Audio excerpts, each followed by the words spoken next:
మారుతి గారిని మాట్లాడవలసిందిగా రిక్వెస్ట్ చేస్తూ ఉన్నాం. Thank you. ఇక్కడికి చాలా రోజుల తర్వాత ఫంక్షన్కి రావడం జరిగింది. ఫస్ట్ ఆఫ్ ఆల్ చిన్న సినిమా సక్సెస్ని నిజంగా చాలా మనస్ఫూర్తిగా ఎంజాయ్ చేస్తున్నాను. రీసెంట్గా రిలీజ్ అయిన కోర్టు సినిమా నాని గారు ప్రొడ్యూస్ చేసిన సినిమా ఒక మంచి హిట్ అయ్యి ఆడియన్స్ అందరూ థియేటర్కి వచ్చి ఒక చిన్న సినిమా చూస్తుంటే చాలా ఆనందం కలిగింది. ఎందుకంటే ఇదే మార్చ్లో 10 years బ్యాక్ ఈ రోజుల్లో సినిమా రిలీజ్ అయ్యి జనం అందరూ వచ్చారు. కానీ మంచి కంటెంట్ ఇస్తే ఎప్పుడు కూడా ఆడియన్స్ ముందుంటారని ప్రూవ్ చేశారు. నిజంగా మన తెలుగు ఆడియన్స్ని యాక్చువల్గా థియేటర్స్కి రావట్లేదు. ఓటీటీలు ఇన్ని వచ్చినా సరే థియేటర్కి వచ్చి ఇంతమంది చూస్తున్నారంటే బికాజ్ కంటెంట్లో ఉన్న దమ్ము.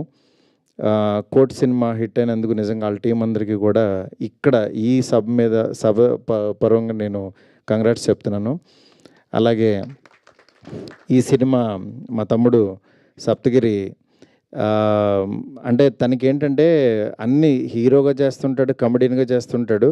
బట్ ఎక్కడైనా ఒక కథ మంచి కథ దొరికితే ఈ సినిమా బాగుందని బిగినింగ్ నుంచి చెప్తా వచ్చాడు. ఇలాగే ప్రతిసారి చెప్తూ ఉంటాడులే అని అనుకున్నాను, కానీ ఒకరోజు అనుకోకుండా సినిమా తీసుకొచ్చి చూపించాడు. సినిమా చూసిన తర్వాత నిజంగా ఫస్ట్ హాఫ్ అవ్వగానే బాగుంది తమ్ముడు అన్నాను. నాకు సినిమా చూపిస్తున్నప్పుడు బయట పూజలు చేసేస్తూ ఉంటాడు, మంత్రాలు చదివేస్తుంటాడు, ఈ సినిమా బాగుండాలని చెప్పాలని టెన్షన్ పడుతుంటాడు. బట్ ఫస్ట్ హాఫ్ చూసిన తర్వాత బాగుంది తమ్ముడు అన్న. సెకండ్ హాఫ్ చూసిన తర్వాత ఇంకా నాకు బాగా నచ్చింది.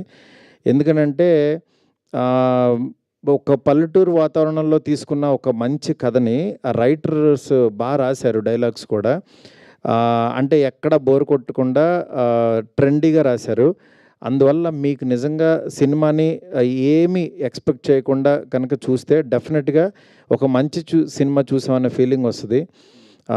ఇదేదో ఫోర్స్డ్గా చేసే కామెడీ కానీ అలా లేకుండా ఒక మంచి కంటెంట్ తోటి వాళ్ళు ఏంటంటే ఫారెన్ ఒక వెళ్ళాలి అంటే పెళ్లి తర్వాత సెటిల్ అవ్వాలి అనుకునే ఒక అత్తగారి ఫ్యామిలీ మీద సినిమా రాసిన కథ ఇది.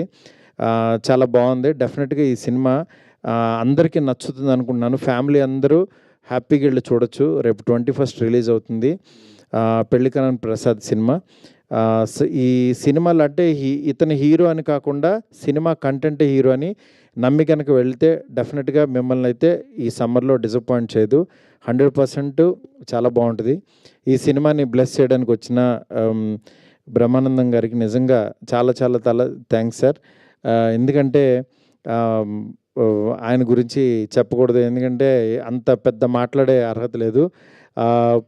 మార్నింగ్ లేచిన దగ్గర నుంచి ఆయన స్టిక్కర్తో స్టార్ట్ అవుద్ది డే, ఆయన స్టిక్కర్తో ఎండ్ అవుద్ది ప్రతి ఒక్కళ్ళ డే. అంటే నాదని కాదు, అంటే వెతుక్కుంటాం ఏ ఎక్స్ప్రెషన్ పెట్టచ్చని 1000 ఇచ్చారు.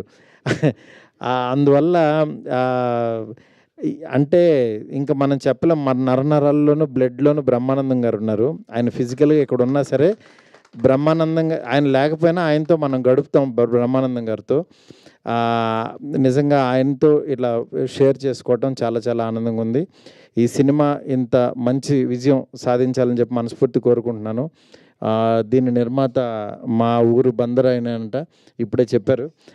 ఆయనకి బాగా డబ్బులు రావాలని చెప్పి మనస్ఫూర్తి కోరుకుంటున్నాను. అట్లాగే అభిలాష్ రెడ్డి గారి తనకి మంచి ఫ్యూచర్ ఉంది కుర్రోడికి.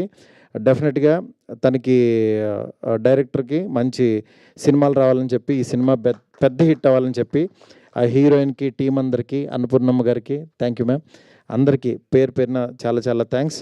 అట్లాగే మా పిడి శ్రీనివాస్ గారు ఇరక్కొట్టేశారు సినిమాలో. ఈ సినిమాని రిలీజ్ చేస్తున్న రాజన్నకి కూడా చాలా థ్యాంక్స్. శిరీష్ అన్నకి, రాజన్నకి ఎస్విసి ద్వారా రిలీజ్ అవుతుంది. Thank you. అట్లాగే ఈ సినిమాని మా డార్లింగ్ స్వామి, అలాగే నా ఆఫ్ ఎస్కేఎన్కి చాలా thanks. Thank you so much. Thank you Maruthi garu. Thank you so much for gracing our event. And ఇప్పుడు ఆర్ మీమ్ గాడ్